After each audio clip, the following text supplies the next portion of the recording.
So now that we've got our panel pretty much ready to run, I'm going to show you how it's joined using just these two edges. So what I've done is I have actually ready edged the panel. You don't need to see how to do this banding again.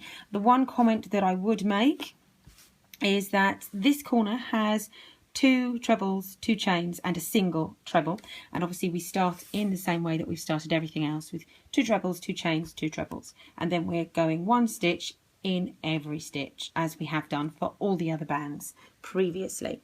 So I shall just get myself set up and then I'll take you through how we do the join.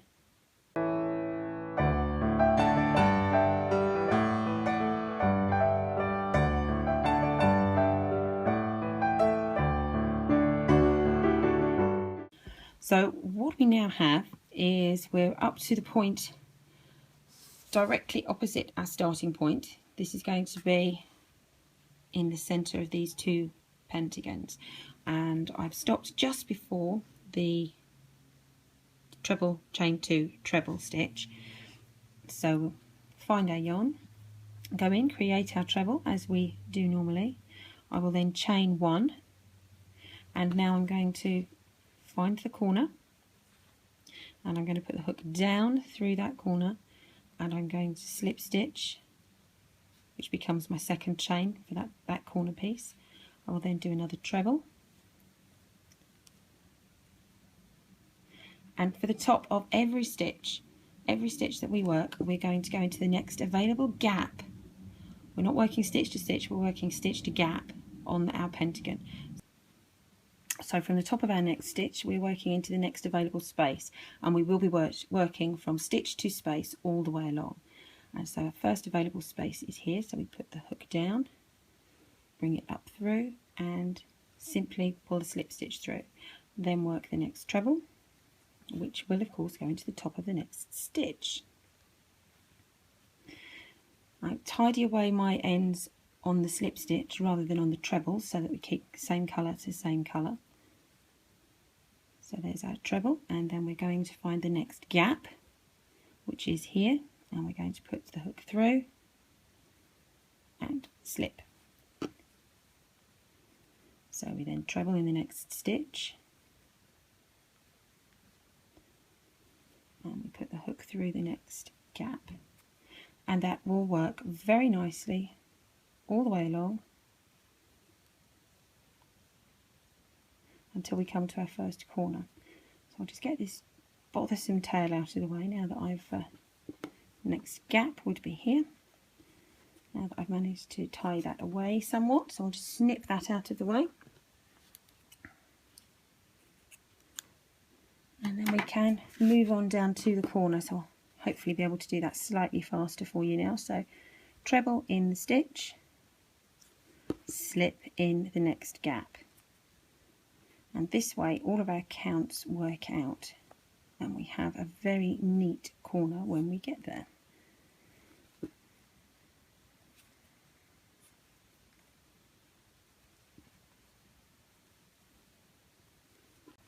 Here we are at the end. We have taken every stitch and sewn it into the corresponding space all the way along, and I've just done my last stitch on the treble side, and I'm now going to slip that into the last space on the slip stitch side. Now we're going to start to work in the corner. So we treble, chain 1. Now what I do, rather than going into the space that is within the corner, I personally go into the space that is between the 2 corners. The space that's the stitch that's been created by the stitch from the blue into the white, because otherwise everything's linked to this side and it doesn't actually link to that side, and I just find this gives me a very nice flat corner. Whether that is what was intended in the pattern or not, I do not know, but that is what I personally am doing because it gives me the nicest corner that I can find. So we then start the process again. So we do a treble into our corner, turned the work slightly because we're now going into the next available space, which would be here. treble.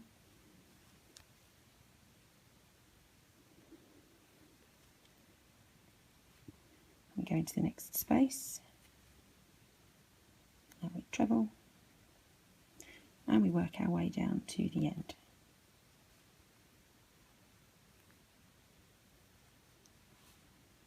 Now sometimes it feels as we're working these edges that the pentagon is so much smaller than our hexie, but trust me, these counts do match.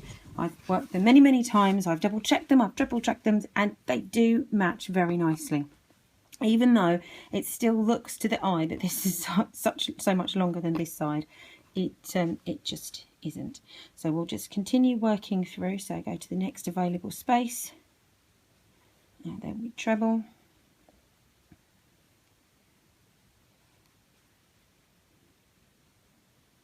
Move that down into the next available space, and then treble, into the last space before we hit that corner, and then we treble into the corner on this panel. So as I said, it looks like it doesn't quite work out, but you must trust me, it honestly does. So you do one treble, chain, go into the corner, slip, and then finish off with the treble. And then you're going to work the last two edges as you've worked everything else, which is all the way through in trebles. When you come to this last corner, this corner here, it will be one treble, two chain, two trebles, because we're mirroring what we did on this side, and then join off at the end, and then you have your neatly joined, and I'll show you that join in a bit more detail once I've finished doing the edging. Your first panel will be done. So back in a minute once I've just finished the rest off.